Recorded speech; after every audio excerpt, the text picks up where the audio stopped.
anybody who misses it, they'll be able to watch this. As usual, very open forum. Please ask questions in the chat. I'll try and monitor it as best that I can. And well, if you have questions, don't hesitate to raise your hand in the middle of any of the meeting at all. I don't mind having that interaction. I'd rather have that. So, okay. First off, I wanted to share with everybody the current transition. So I just posted in the SharePoint drive for NFDRS for everybody I think who's got this. I'll also put it in this chat as well. The timelines, let's see here. There we go. Timelines for WIMS end of life and what we're expecting in the next couple of weeks here as we move through this time frame. So as of September 1, we are going to stop having new users get accounts into WIMS. At that point, really, there's not a lot of reason for them to be having new accounts in WIMS. So we're going to shut off the access to new users to WIMS September 1. As of September 15th, the tile that is on FAMAuth for WIMS will go away. So access will be limited to the WXML. If you want to get any data from WIMS, it will be having to pull information from that directorate if you need information from WIMS. And then as of September 30th, we will be WIMS will be, that'll be the last day. October 1 will be, WIMS will be formally shut down, and all FEMS will be taking over as the authoritative database for fire danger information as we know it. So WIMS will be the four-letter word that shall never be mentioned again. So anyways, that's the general timeline that we have going forward with the WIMS, end of life of WIMS. And so we have been running FEMS since, for about 1.5 years now. And how long will that be available for? So Carol, I got a question. How long? September 15th, user will be able to access that. Again, WIMS WXML will be available till September 30th, and then it goes away. That's it. You got 15 days to grab your data at that point, Carol. So we got questions on it. Yeah, like, is that valuable data going back the last few years that we should store for some sort of, audit purposes or fire behavior, looking back purposes, or who cares? Move forward. It will be, so they're working on archiving all that information. So if you need it, we will be able to fetch it for you down the road. It will be stored and archived. So it's not like it just disappears into a black abyss. If you need it handy for you, yes, I would say you'd probably want to grab whatever you feel that you need. But again, it will be archived. It will be stored for reference purposes if we do need it. So thank you. Okay, then what happens to the data warehouse? Data in the data warehouse, that nothing is changing in the data warehouse management piece. It's all staying in there. It doesn't go away. We are just not managing WIMS, or WIMS itself goes away, but data warehouse and all the data in there is still stored in there. So. Okay, so in theory, any of the data from WIMS, they could get there if they needed to. No, we're not telling them that. Oh, what if she needed it for support for something in fire behavior, not for fire danger? No, that's correct. Okay, I was just trying to help her out. Yep. So, yes, data warehouse is still around. We didn't do anything. We didn't do anything to data warehouse. It's just not going to be updated with any new information. So, yes, little ways around stuff. There's always that. I got too much on my hands to deal with data warehouse. So. Let's see, other questions about WIMS end of life. That's coming up quick. So everybody should be clapping their hands. You don't have to deal with WIMS anymore. I haven't heard anything about WIMS in 2 months from any users, honestly. Like, over the past 2 years that I've been doing this, it's all I've been hearing about is WIMS and all the issues with WIMS, and I haven't heard anything from anybody about WIMS, like where it's broken or anything. So I don't know if you guys like it all of a sudden or what happened, but yeah, it actually kind of made this summer a little bit easier that it's been pretty quiet. So.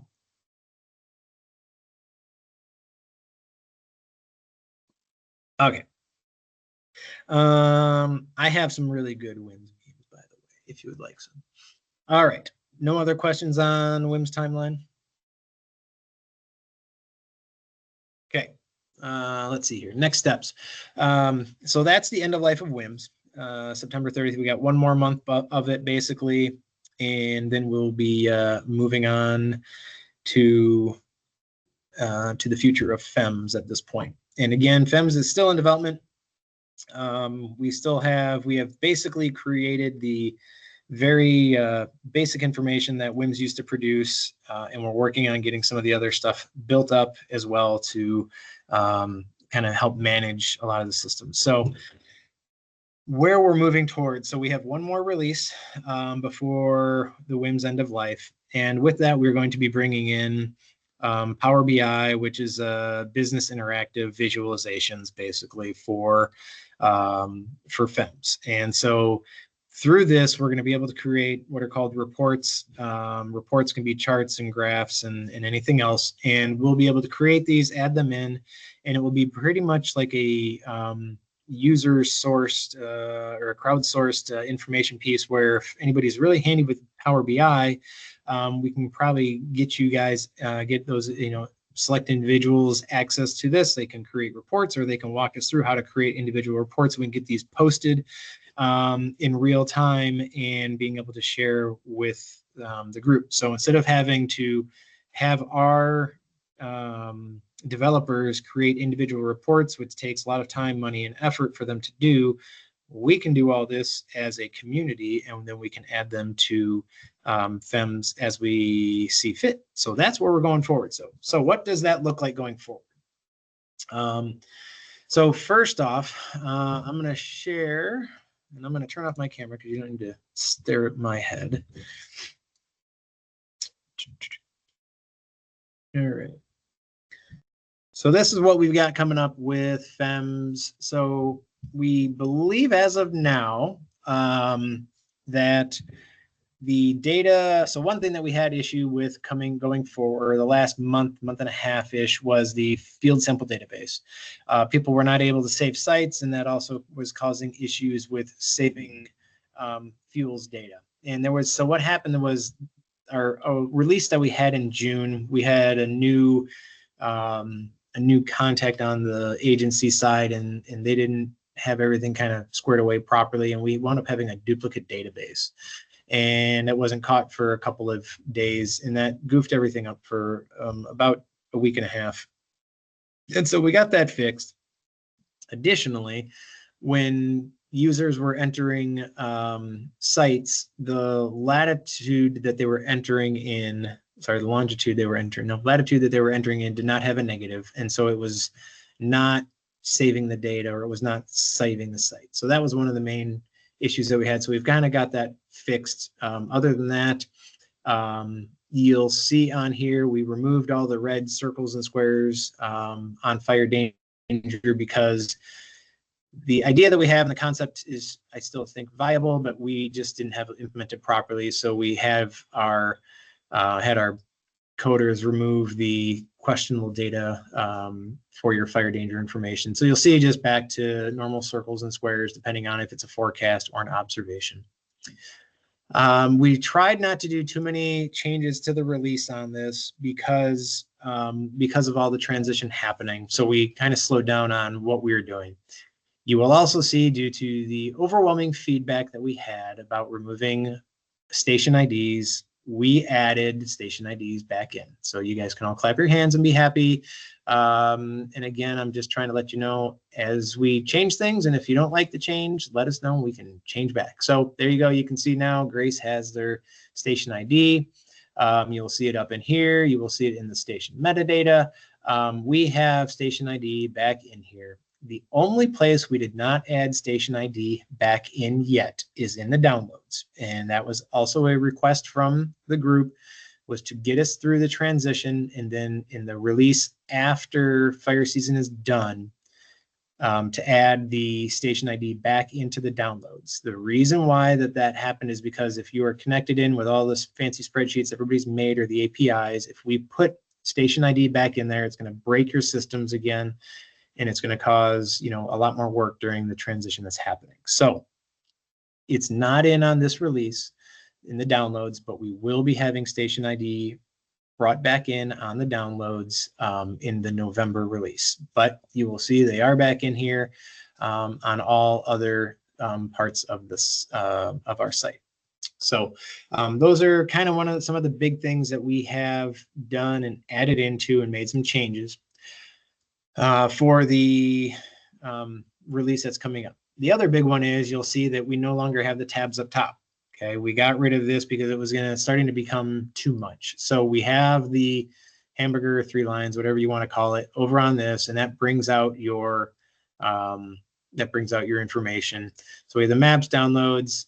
If you have access to field sample, then you have the tables, and this is going to be the new one that'll be starting to show up is the reports. Okay, so when you click on reports, this is again a very basic template. So please keep your mind open.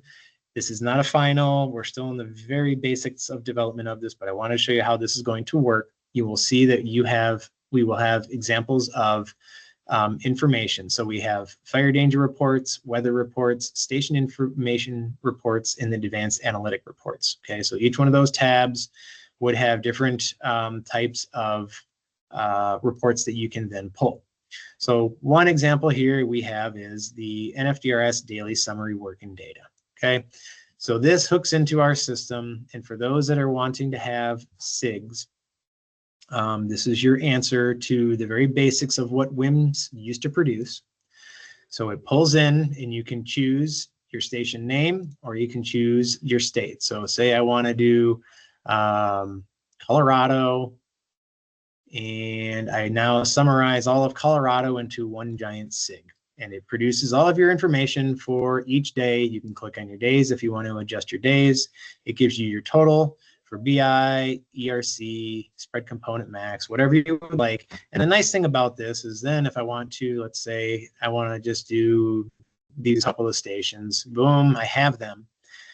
Which is really nice about this is you will now be able to actually start tracking your individual station reports and station information as well as your SIG or your aggregated station total or average, and be able to see these so you can see which stations are tending to run high, which stations are trending to run low or have different, if there's something either one off on your station that's not showing, or you think that it might have, the tipping bucket didn't get tripped or something like that, but you'll be able to manage and individually see your stations this way. So again, very basic information of what this is going to look like. I know there's going to be some training on this one as well. We're going to have some workflows and some videos made for this on how you can pin this so that once you select your sites, you'll be able to save these and you'll be able to bring this back up on a daily basis without having to log into FEMS and do all this. You can just pin this to a bookmark and you'll be able to go right to what you need. So, so for those that are looking at what Power BI, I've kind of brought this up over the past couple of years or the past year, what this is going to look like. This is what it's going to look like. We're going to be able to add in seasonal trend charts and have the interaction that you're looking for that way. We're going to be able to add multiple different filters in here. Again, we're just starting to play around really with this heaviness or what is implemented, what we can implement with this. But the big piece was actually getting all of this data connected in, building the first reports and making sure that we can actually load all of this in on an interactive basis through our website without making it very slow and clunky. So, questions on Power BI before I get into the questions in the chat?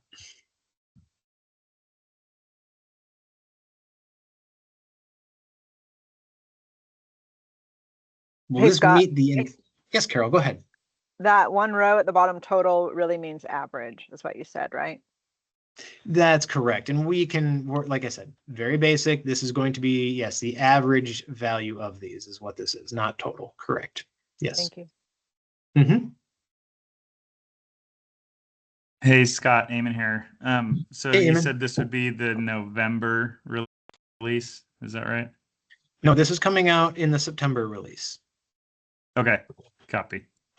So we are Excellent, thanks. still it's going to be very, like I said, the what we have coming out will be, you will start seeing the reports tab. You may see a couple of charts in here under, we're working on a couple of the weather ones right now. We're working on like the station information one. Some of that is going to be like, we want to be able to show you the station health. So when you click on a station health, you'll be able to see if it's you know, what the missing data is, what the numbers of like flag data, if it's a 0, 1, or a 2 over the history. So you can start seeing how is that station performing overall. And you'll be able to look at that, you know, that way. Weather, this way you can do some summarized information and summarized weather totals. So these are some of the things that we're working on building up through here. But again, I'm just trying to give you an example of what these reports are going to look like and how you'll be able to then manipulate them. And if you're, again, as you need stuff, you can work with us on getting new data visualizations added in here, and we can then add this so that you know, we as a community can use this. And this will help everybody, I think, overall, because we need people to see like what's going to benefit the community as a whole.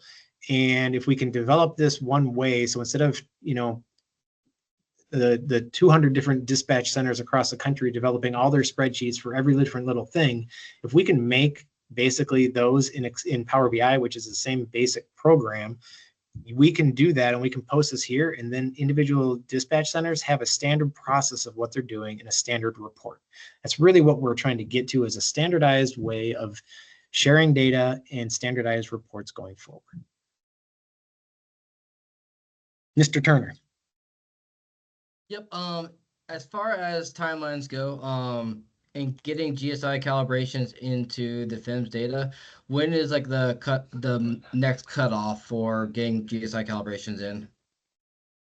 Okay, so now we're getting into the next release. So after the September release, we are moving towards then having the abilities for FEMS admins to manage catalogs ourselves. So really, if you can get me through to the November timeline, it's going to be we'll be able to do it on our own basis at our own timeline. Whenever we get information, we'll be able to update it. It's not going to be like we need to do this through the back end. So as of November, mid-November, we'll be able to do it whenever we get the request. Okay. And so I'm going to take the next steps on this one, since we jumped off of this train and we're on to the next train. So long-term development, what we're trying to achieve here is during the next 3-ish months, September, October, November, is provide users with a stable data environment and a stable known outputs from FEMS that users will be able to perform their fires analysis and their reanalysis for their FDOPs over the winter. And we're going to do our best not to screw with any of the data past that point. Okay, so past like that mid-November timeframe, we want to have you guys have a stable piece. What that looks like is we're going to have it so that GSI will be able to be entered in by FEMS admin, so we can make some adjustments there as need be. We want to be able to have it so that we're looking at some differences in the snow flag when the snow flag is turned on and off. So we may be doing an adjustment with that in the next release. That would be the November release, and turning that so that it's not as sensitive. Right now, it's got a pretty high sensitivity level, and we want to bring that down quite, a little bit so that it's not on and off so fast. And so, but when we do that, we're gonna have to do a full calibrate or a recalculation of the entire data set. So we want to make sure we do that before the analysis process is done for you guys over the winter timeframe. The other piece that we want to do is need to find out from Matt, and we're working on this to see if there's going to be a new field model added. I don't think there will be in this time, but just giving a heads up, we're having those conversations. Additionally, the possibilities of what was the other ones? those are the main ones I think as of right now. There's a couple other ones that we may implement back in, but the overall goal is just to make sure that we have that standardized data sets ready to go. We're also looking at the weather inputs and how to get in a more current gap fill, so that if we can have DRI provide us a gap fill from basically 2022 to 2025 and getting any stations updated between this time. As well, that maybe have a period of record that we can do. So we're trying to get that so that you guys have at least a one good piece to kind of work off of for the winter time. Then I kind of want to just let things sit and we can work on, honestly, a lot of this other and more of the advanced analytics and all of this other pieces and move towards getting gridded added and all that good stuff. Because that has been moving forward. We should have hopefully some basic test information from gridded by the end of this calendar year, and moving towards hopefully some design features of gridded within the next full year. So we're hoping to have some of that info coming forward relatively soon. They're making good progress on it. So that's the big picture piece. What questions did I bring up? Because that was a lot. Karen Short should have her perfect. That would be great to have the fire occurrence data. I know that's one of the other pieces we hope to bring in, and that we know that we will need to bring in to do advanced analytics is the fire occurrence. So yes, look forward to possibly having that in the future.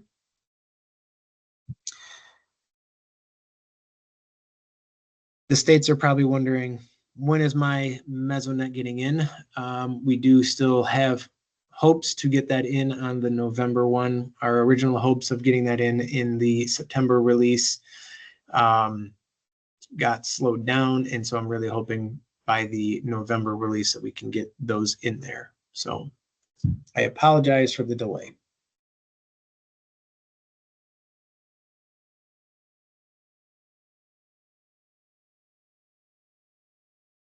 No other questions? Okay. All right. I am going to then go over the very basic processes here. So on the FEMS portal, I just added a couple of new spreadsheets. Thanks to Kevin Osborne. I added a few. I made a couple adjustments to it, but you will see in here an Excel spreadsheet, a user guide. I'm adding a second one as well that has a automatically calculated historical climatology, but it has some user limits to it as well. Each one of these has some user limits with them, and really through the user guide, you should be able to see what those are. I'm also working to add in on the FEMS portal. You will see that we actually changed this around a little bit. So we changed around the management of this. You will see FEMS data sets. This is where you should be able to get the information that you would expect to see and how you pull the data for FEMS. You have general user information about FEMS and additional reference material. And then you'll see user guides and videos attached in here as well. So you can see that we've restructured this to hopefully make it a lot more user friendly for you. Continuing to update this. The transition materials is still located on here as you would need to. With this, inside the transition materials, you will see the optional job aid for translating fire danger values. And I may change this title to help understand, but this is really how, like a basic walkthrough of how to make the changes in your FDOP to get you through the transition between now and October 1, so that October 1 comes around, your local forest dispatch center, whatever it may be, at least has some values to populate inside their breakpoints. So I'm going to use an example here that I have for the Colorado Interagency Dispatch Zone. One of their matrices that they have is for adjective rating, and it uses both ERC and BI. And these are the values that were produced from the old FW13 files and were populated inside, or what they used from the WIMS calculations. So in order to make this happen, what we need to do is find out what does this value of 50 really look like. So I have one 1W, which is, I'm just giving an example here. So this would be my WIMS, and then this is my FEMS. So I want to know in WIMS, I looked at a 50. I need to know what that value is in the percentile. So when I open up my, let's see here, how I'm going to do this back the other way. So I need to have two data sets. Okay. One of them is going to be my old WIMS data set. That would be this one here. That has my old FW13s. I can check that information because when I look at the data in stations and I edit any of my stations, I should see a KBDI threshold of around 100. I will have a bunch more information in here. I will probably have an aspect. I will also have a slope class in here of 2. So you can start seeing the information. So that's how I know this is still my old FW13s that were in this. And this is, so I need that database open. I also need to populate my database from here so I can come in, grab the new FEMS default database, bring that, and here the instructions for that are right up above. Faith Ann, you and I can chat about this. I still have V2 on here. We had bugs with V3, so for consistency purposes for right now, I had to go back to V2. So anyways, grab your version, grab your database, follow the instructions, and I have my data then that I loaded. So I went and grabbed my station information from FEMS, and I downloaded that. You can see my slope class is 1. You can also see my average, my annual precip numbers are quite a bit different than what are populated here. Slope class is 1, slope class versus 2. It's also important to understand that, again, when I go into data, look at stations, and I look at the station in here, I will see a KBDI threshold of 100. And then I set, again, the slope class is 1, and it has the new, if there is an updated lat long, that is updated, and then a updated average annual precip. So once I have my two data sets open, I need to know what did, and I've made my SIGs because that's how these were calculated. So I'm going basically again, how was this document created? So it was used, it was calculated utilizing the East Divide SIG. And so I have that here. This is the West Divide. And I want to know what those numbers look like. So I'm going to run a climatology on this. So I go on here, I run a climatology, and of course I just cancel this. I'm going to rerun my climatology. I need it for both ERC and BI. And I run my WIMS climatology.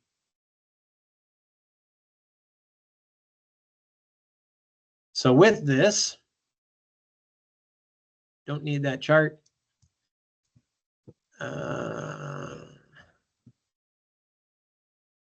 I can now come into my ERC, and I know that I wanted to know what an ERC in Z was at what percentile. So I was looking for a 60 as a breakpoint. So I come over here, look at my ERC, and I want to get so that my value, my X value is 60. So I know it's in the 52nd percentile. Okay, so I take that number, my 52nd percentile, and I put that in here. Okay, so that's my 52nd percentile. I also want to do that for my BI. So I grab my other chart and I say, I need to know what a 50 was. So I come down here, make sure my value is at a 50 for my X, and I get a 44. So I know it's the 44 percentile for that. So I then type in my 44th percentile. Okay, so I get that. So I know that I have my 52nd percentile and I have my 44th percentile, and I want to find out what those are in equivalent to the FEMS values. Okay, so I go into my FEMS data set. Let's see if I can open that up. And I have my ERC, and I know I needed the, what was it, 44th percentile. Sorry, I need, yeah, for the ERC, I need the 52nd percentile. So I go in here and say, okay, 52nd percentile. So I'm going to be looking at my Y value. And I get a 58 for my ERC. So I'm just going to populate in for my ERC. I need a 58. So now that's my new breakpoint. So instead of 60, it's now going to be 58.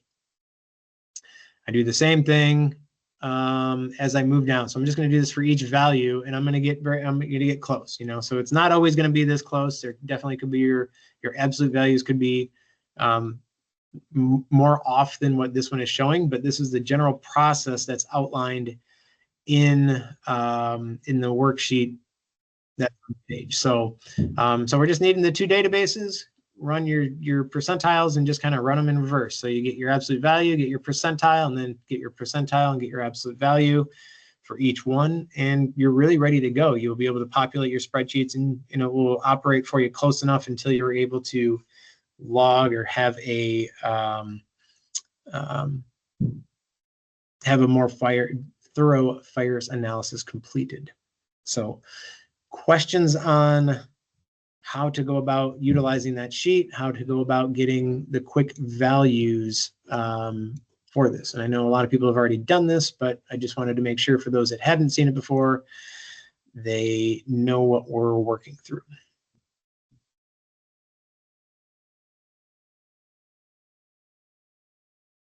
Yes, Mr. Williams. Hey, Scott. Kind of newer to this, just want to make sure I'm tracking. When you pull the FW21 data into Fire Family Plus, it's using the 1300 reading unless you click daily extreme? Is that true?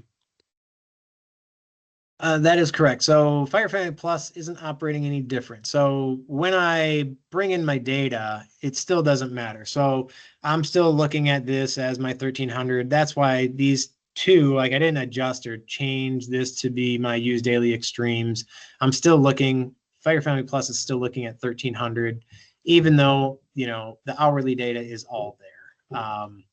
So when you look at data, obviously weather and observations, you'll be able to see that in the FW21, all your data is populated in here for this time period. So, and that's why it's also kind of easy to have this, is that we know there's no gaps in the FEMS data because it has been all gap filled. So, yep. So it's still using the 1300.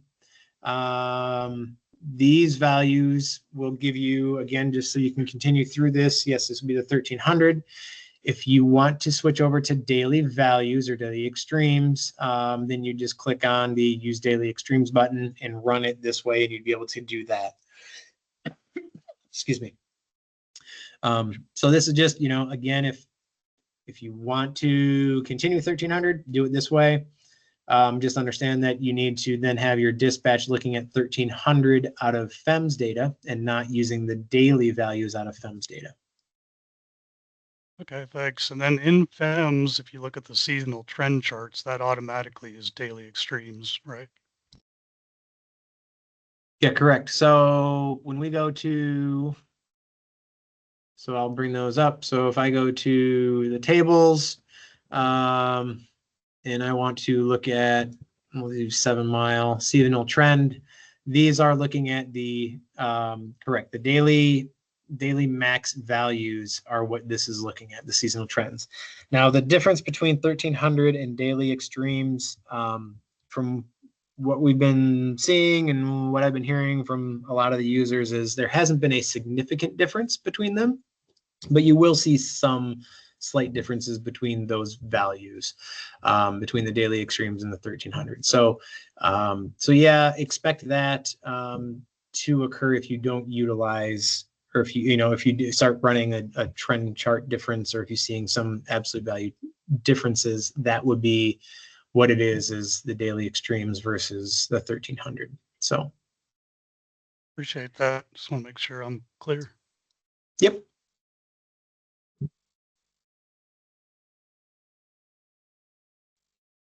What about the period of record on the top right? None of the raw weather data, raw weather obs from WX Weather are used between 2022 and present.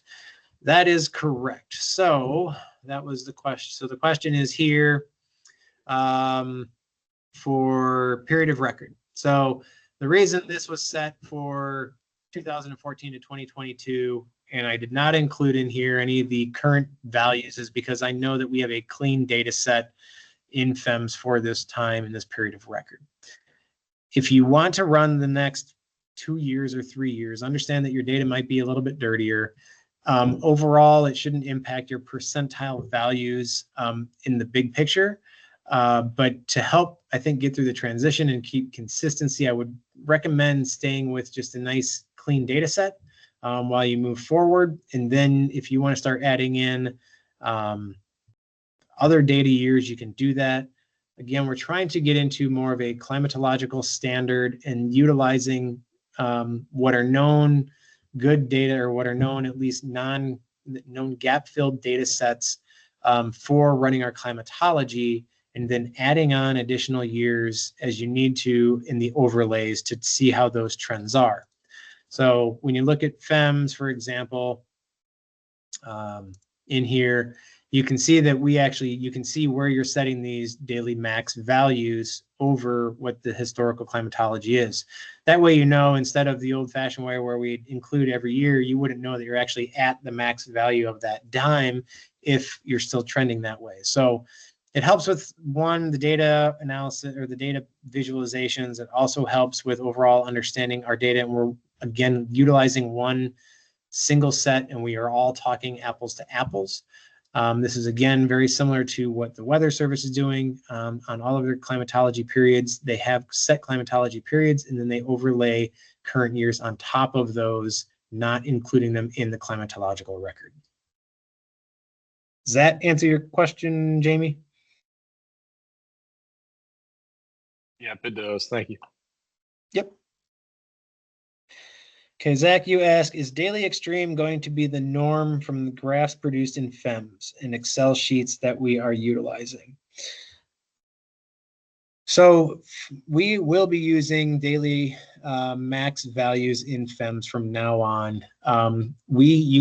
That's at least what's being produced out of FEMS, because 1300 had no real historical significance, except that that's when we used to manually go out, take the weather once a day, and input the information to calculate fire danger. Now that we have graduated on to fully automated weather stations, we're no longer manually collecting weather.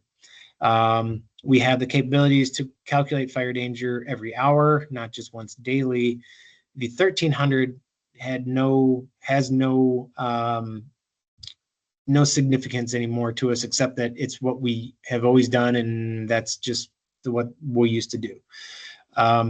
We have, and what is in FEMS, if you would like to track your own system, you can utilize whatever hour you would like to use. You can continue to utilize 1300 and produce your graphs in whatever way, shape, or form you would like to. FEMS is not setting any standard for that, of saying how this is going to be utilized or what units need to utilize as far as a time. If they want to still continue to use 1300, that's fine. If they want to move to 1600, 1700, that's fine. Whatever they would like to do.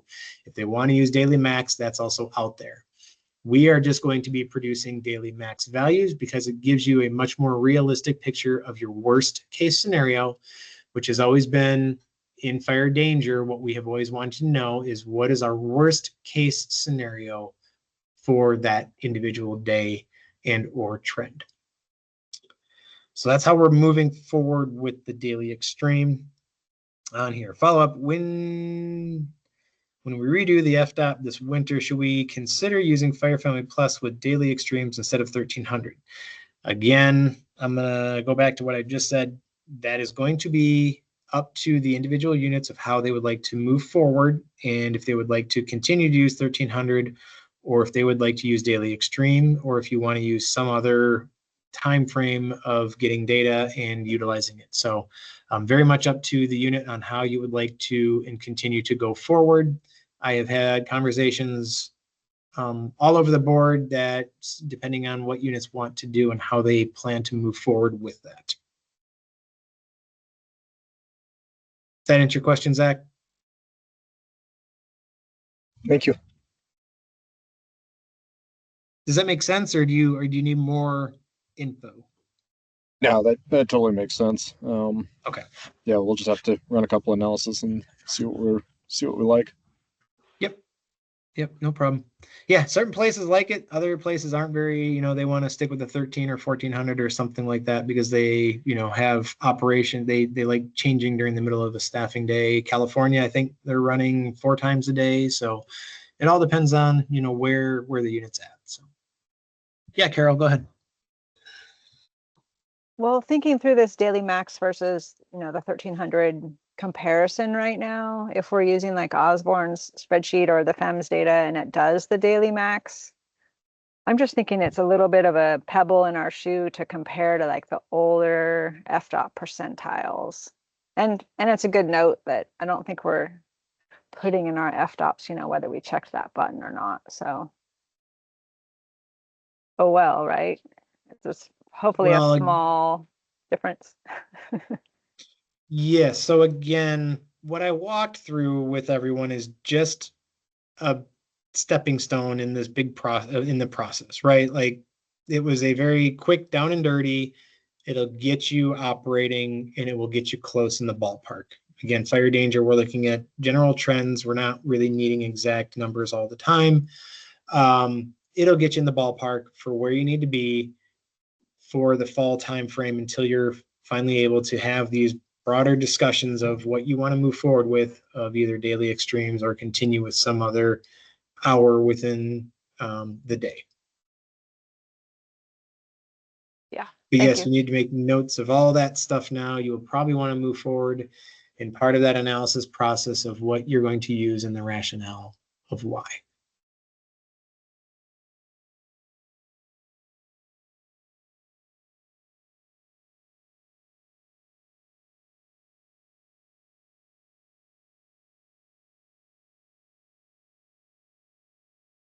Other questions on the transition?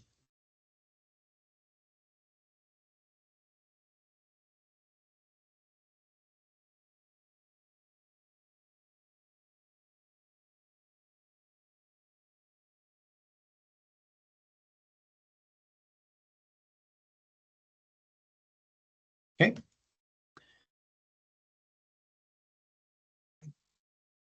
I have no other updates at this point. Mr.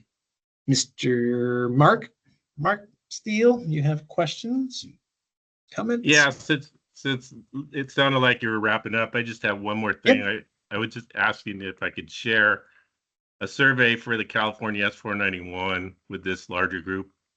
Since Of course. since with the cancellation of the October NAFRE course, there's 90 some odd students who are now without a course, and it'll probably impact California, I'm assuming. So I'll share a link, and if the link doesn't work for folks, just send me an email. I'm going to be sending it out wide anyway, so just wanted to share it so we can get more cadre available. I think our facility will be big enough to handle a larger group, so this will just get us the number of cadre we may need. Thanks, Mark, for doing that and sharing it. Yeah. Thank you, Mark. I appreciate that. Because I was going to talk to you about this. We are, for those students who are in the fall course and were tentatively accepted for the fall course, they are getting first dibs at the spring course at NAPRE as well. So we are still hosting a spring. No, it's not going to be in NAPRE. It might be in Missoula. We are having a spring 491 course in April. Just don't know when. So California is not your only shot. Just wanted to let you know. And we'll need help too, Mark. So I hope you'll be there. I hear Missoula's nice in the spring. I'm trying to get it for a good week and not, like the first week of March. So bring my skis. Definitely bring your skis. Got it.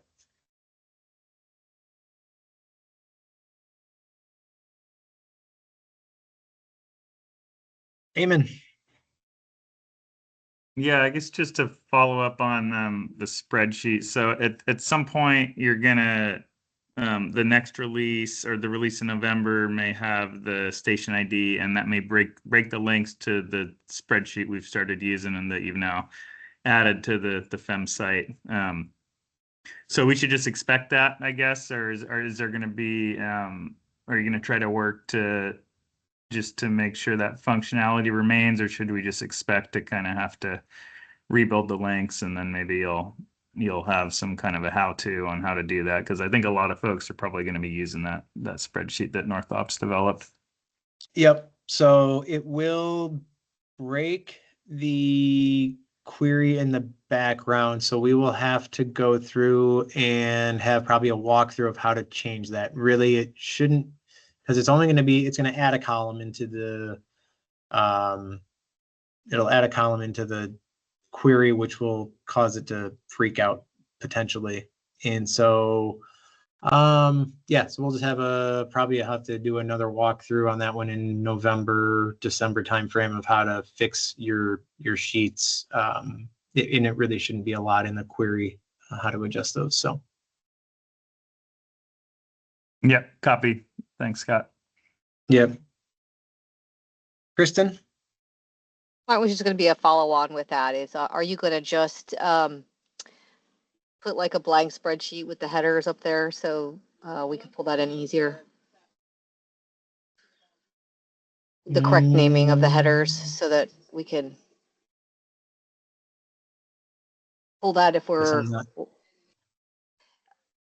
the naming convention. Yeah. So when you actually pull the APIs, you need, like, when they match up the names, they've switched a couple times. Mm-hmm.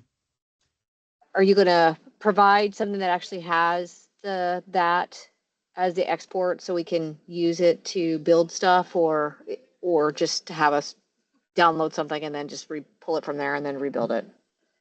I'll probably just provide how to, it won't be a grab the new spreadsheet. I mean, I will update the spreadsheet so it'll be a clean spreadsheet for those who don't, but then I will also post like a tip on there of how to adjust existing worksheets so you don't have to rebuild everything that you've already built. Thank you. Yep. And I'll probably do a couple of walkthroughs during my weekly training or weekly sessions, or the once monthlies. I'll definitely be doing some walkthroughs on how to make those spreadsheets work again, of that. So, and the other option is we can push it forward now and break everything now. But yeah, the feedback was hold off on that one and get us through the transition first before breaking stuff.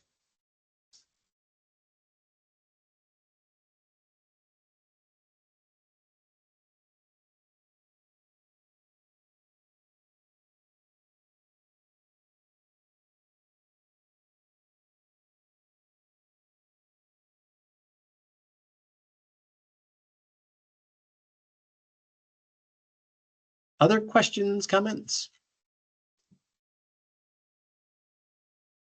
For those that need to, the user guide, the FEMS API information is here. Please, if you need access to the API, shoot me a message and I will grant you access to the API. So when you log in to FEMS, you should see API key. And so this would be what you'll see if you have access to the API generator. You'll be able to generate your API key. So if you don't have access to that and you do need access to the API, please let me know. I can grant you that through FAMAuth. Okay. Oh, I'm not sharing. I apologize.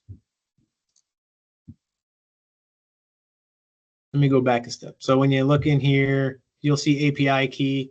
This will be what this looks like if you need to get the API generated. So, or if you need a key.